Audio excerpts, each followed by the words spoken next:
Kekhawatirannya gini, ketika misalnya nih ya, kita nggak tahu, ketika Mas Ganjar punya kebijakan beda dengan Pak Jokowi atau Mas Anies, Pak Prabowo punya kebijakan beda, karena ada poin ketiga itu jadi agak kurang nyaman untuk berlaga jadinya. Mau nggak mau harus ngikutin visinya presiden. Ya dalam derajat tertentu nggak ada inovasi itu yang bertentangan dengan pengalaman kita gitu. Karena Pak Presiden Jokowi ya berpolitik itu kan dia udah punya pengalaman 10 tahun memerintah. Saya melihat Ya ini kan? Valdo. Jadi Apakah jadi Pak nggak ada Jokowi hubungannya ketika sih kami. mengambil tongkat estafet dari Pak SBY, apakah melanjutkan hal-hal yang Pak SBY sudah kerjakan? Saya pikir narasi keberlanjutan tidak menjadi narasi utama Pak Jokowi saat itu.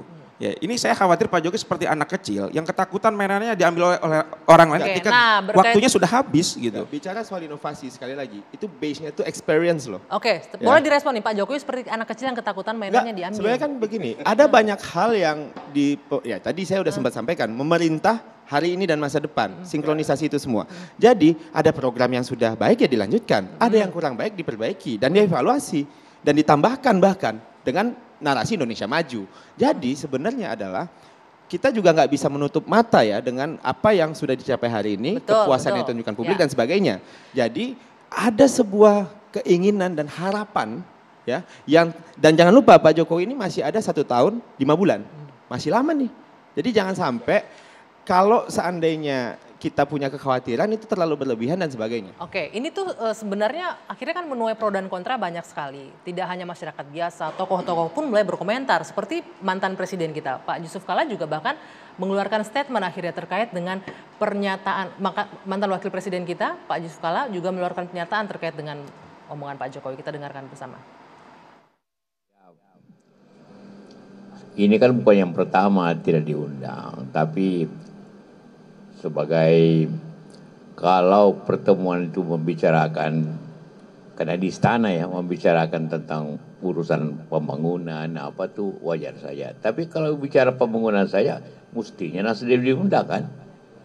Tapi berarti ada pembicaraan politik. Menurut saya Presiden itu seharusnya seperti Ibu Mega dulu, SBY, begitu akan berakhir maka tidak terlalu jauh melibatkan diri dalam suka atau tidak suka dalam perpolitikan kan, supaya lebih demokratis lah pemerintahnya.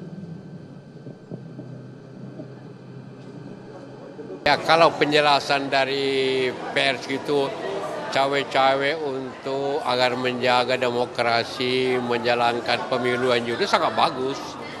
Jadi kita harap itu tentu dapat dilaksanakan dengan baik kalau ingin dengan apa dijelaskan ya oleh terakhir untuk agar demokrasi berjalan dengan baik, agar pemilu jurdil, itu tentu kita dukung. Batasannya apa Pak? Hah? Batasannya apa? Apa? Batasannya apa? Enggak lah, pokoknya tentu masing-masing mengerti batasannya bahwa untuk melaksanakan sistem demokrasi yang baik, pelaksanaan jurdil, itu kita harapkan dan kita dukung itu.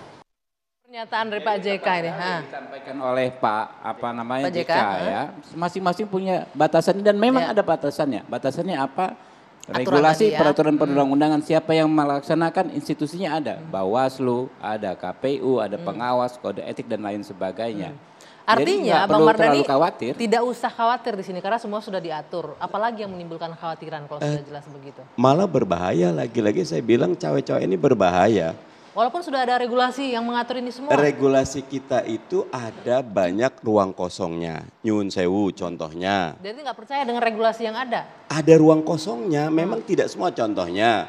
Pak Prabowo sering sekali diajak sama Pak Jokowi. Dapat loh electoral advantage-nya, suaranya naik gitu. Dan itu kan tidak ada aturan. Dan sebetulnya itu bukan sebuah langkah yang baik gitu loh. Yang baik semuanya saja. Akan sangat baik kalau Pak Jokowi lagi-lagi sabda pandito gitu. Ayo semuanya nanti siapapun yang terpilih karena Pak Jokowi sedang bermain api. Siapa apa bermain Mas Anies api? juga capresnya mau diajak juga sama Pak Jokowi? Boleh aja, tapi kita gitu.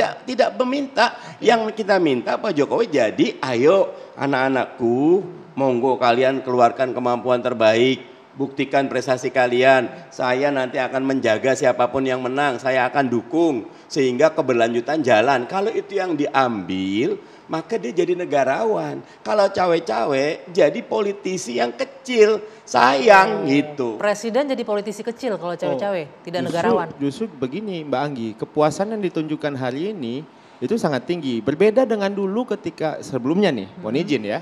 Jadi pasti perubahan itu narasi yang tadi disampaikan Mandika itu pasti perlu gitu. Dan memang ada yang berubah. Ketika di zaman sebelumnya itu ekspor raw komoditi banyak, hari ini hilirisasi. Ada pendekatan yang berubah, ada cara yang berbeda sesuai dengan konteks zamannya. Jadi ya dalam derajat tertentu mau pemerintahan yang memuaskan, masyarakat terjaga dan banyaknya program-program yang kena itu sudah dilanjutkan gitu. Dan itu sudah ditunjukkan oleh Presiden Jokowi. Tunggu. Sedikit mensikapi tadi soal regulasi. Jadi regulasi itu kan kita sendiri yang bikin Pak Mardhani ya. Kita sendiri yang menyepakati. Betul. Apapun kekurangannya itulah yang kita bikin dan itulah yang kita taati. Gitu dan kalau kurang kita perbaiki regulasinya. Enggak. Perlu ada etika. Justru etika itu diatur.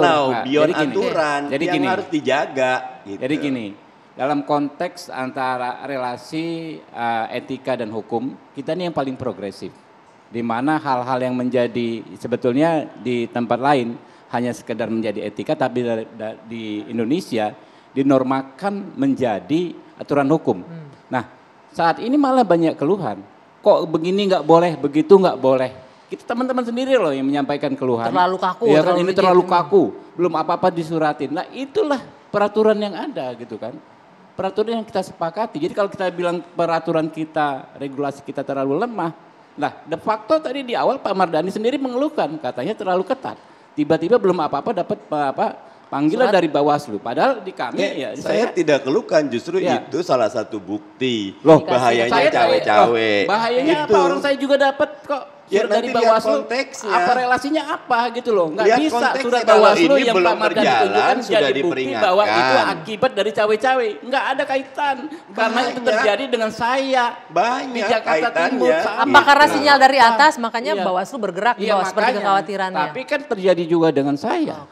Jadi kan nggak relevan, mentah. Enggak juga beda gitu. Bedanya loh. apa? Bedanya ini belum berjalan, sudah diperingatkan. Kalau sudah jalan tadi kan bilang lagi reses, lagi ulang tahun, apapun terserah. Saya akan ulang tahun, dapat surat sebelumnya. Berbahaya sebentar. Ini kalau tadi saya baca konteksnya kan agar menghindari kampanye sebelum masanya. Ya, iya. Pertanyaannya, saya dapat surat itu berkali-kali sebelum acara. Tidak kampanye kan, diskusi ini masalahnya. Sebelum acara partai, diskusi partai, selalu ada dapat pilih surat. saya. Ini nggak mungkin milih Anies karena Anies belum capres. Ya belum ada apapun nomor acara urut, yang kami laksanakan, gitu mau BIMTEK, mau apa, selalu dapat gitu loh. Poinnya adalah ini aturan saja yang dijalankan. Iya makanya aturannya kalau kita dapat surat kita bilang terlalu kaku ya kan, kalau ke orang lain dibilang ini terlalu banyak ruang kosong. Jadi Bang Mardhani jangan terlalu sensitif. Iya maksud saya kita standarnya mesti sama gitu.